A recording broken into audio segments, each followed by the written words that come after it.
turma, tudo bem? Professor Claudemir novamente, ok? Você deve estar estranhando. Bom, sobre o JSON eu expliquei na aula anterior de Geografia, mas eu vou estar explicando de novo, turma, é que essas aulas foram gravadas no mês de outubro, e em comemoração ao dia do Halloween, porque a gente tem inglês aqui também, acabou que o Jason ficou na sala e ele está aí assistindo a aula, viu? Ele vai prestar vestibular, o Jason, hein? Ei, Jason, hein? Tá tudo bom? Brincadeira, turma, seja bem-vindo aí mais uma vez. Você deve também estar estreando uma outra questão aí, né? Você deve estar perguntando o seguinte: pô, mas é o professor Claudemir, professor de Geografia. Turma, mas é que tem uma questão aqui de informática, por muitos anos eu dei aula de informática, tá bom? Até antes da minha carreira de professor de Geografia, eu dei aula de informática. E também, na prova da ET do segundo semestre de 2014, caiu uma pergunta que fala sobre economia, que fala sobre informática, eu achei interessante, e me pediram para estar explicando elas para vocês, porque é uma pergunta que não é muito comum cair aí, né? A gente estuda muito português, geografia, história, mas às vezes quando cai essas perguntas, então é bom a gente ter essa sacada, porque pode, igual comentei com vocês, pode diferenciar a sua nota aí no final, ok? Então vamos ver aqui a pergunta, turma. Lembrando que essas perguntas aqui, turma, vocês podem estar acessando o site aí da ETEC, eles têm as provas antigas, tem os gabaritos, enfim, aí então é bacana para você que está estudando, sempre fazer um simulado aí das provas antigas para você treinar. Então essa questão aqui, turma, ela fala sobre o ENIAC, ok? Então vamos ver aqui o enunciado rapidinho. A área de informática é a mais antiga que muitas pessoas podem pensar. O primeiro computador eletrônico surgiu em 1946. Recebendo o nome de computador integrador numérico eletrônico, o ENIAC.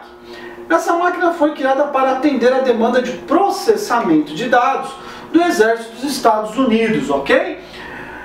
Entre as décadas de 1960 e 1970, surgiu neste momento no país a ARPANET. Esse sistema, considerado precursor da internet, foi criado pelos estudantes com a intenção de monitorar a segurança do país, desenvolvendo uma rede de comunicação que auxiliasse na proteção contra ataques das nações inimigas, ok?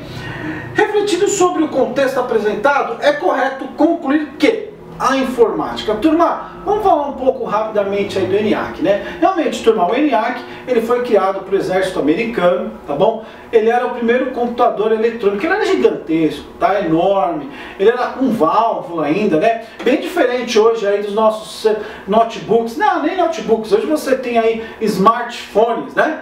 Que são pequenas máquinas, pequenos computadores aí, entram na internet, vê e-mail, Facebook, curte nossa aula, curte nosso canal, tá bom? Tá aí no celular assistindo a aula, curte o canal aí, turma. É bem diferente, tá, turma? Naquela época o ENIAC era grande, foi pioneiro, né? E não faz muito tempo não, turma, não faz mesmo, né? A gente tá aí em 2014, indo para 2015, o ENIAC ele tem aí 1970, um período muito curto. Às vezes o pai de vocês aí nasceu em 1970, 1972, então você vê que é um período aí curtinho, aí em torno de 50 anos aí, tá?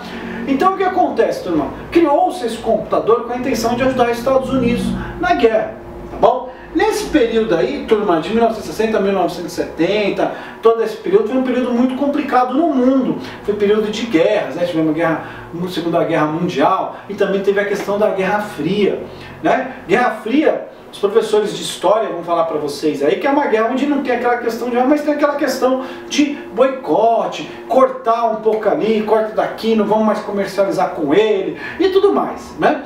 Então nessa questão da Guerra Fria, o que aconteceu? O ENIAC ele veio para auxiliar a processar dados, processar informações, questões econômicas, questões, enfim, várias coisinhas ali que demorava muito tempo para o ser humano calcular, às vezes calcular com calculador, e o ENIAC conseguia fazer esses cálculos rapidamente, e os Estados Unidos sempre está à frente aí com o que ele desenvolvia. Tá bom? Então nesse caso, turma, essa resposta é bem simples aí, né? Então, tá aqui, inclusive tem uma foto aí, depois se vocês quiserem observar. Turma, isso aqui é a parte interna do computador, né? Se você já viu um computador aberto, o computador já é pequenininho. Isso aqui é uma parte dele, cheio de válvulas, né? Precisava de várias pessoas para operar o sistema que o ENIAC tinha na época, tá bom? Então era um negócio enorme. Tá bom? Então tem aqui a fotinho aqui, depois se você puder se aprofundar um pouco mais nesse assunto, é interessante, é um assunto legal, não só porque eu dou aula de informática, mas é bacana, turma, para saber um pouco sobre a origem. Às vezes vocês estão mexendo com o computador hoje,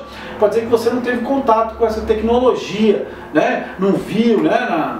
Tudo. Então é legal dar sempre uma estudada aí, tá bom? Eu tive uma TV a válvula em casa, hein, turma? Era complicado, hein? Queimava a válvula. Pergunta pro papai aí, ou pro vovô também, e fala, pá, o que era uma válvula? Era terrível. Você ia assistir alguma coisa, a válvula queimava. Tá bom, turma? Aí com a introdução dos circuitos integrados, coisas menorzinhas, processadores menores, acabou que o computador ficou acessível a essa coisa maravilhosa que você tem em casa, que você deve estar usando aí um computador ou um celular aí e assistindo a nossa aula aí, ok?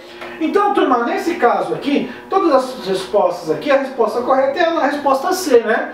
Trouxe inovações tecnológicas aos setores militares dos Estados Unidos no período de Guerra Fria, ok? Então a resposta correta é a resposta C. Ok? Então, espero ter ajudado vocês mais uma vez nessa questão aí. E, mais uma vez, turma, aprova a nossa aula, dá um joinha pra gente, pra gente continuar o nosso trabalho aqui, tá bom? E o Jason tá aqui de novo, né? Jason, entendeu? Então tá bom. Porque se eu não entender, já viu, né, turma? Obrigado, turma. Tenha aí um bom dia, uma boa tarde ou uma boa noite aí, ok? Então, professor Claudemir,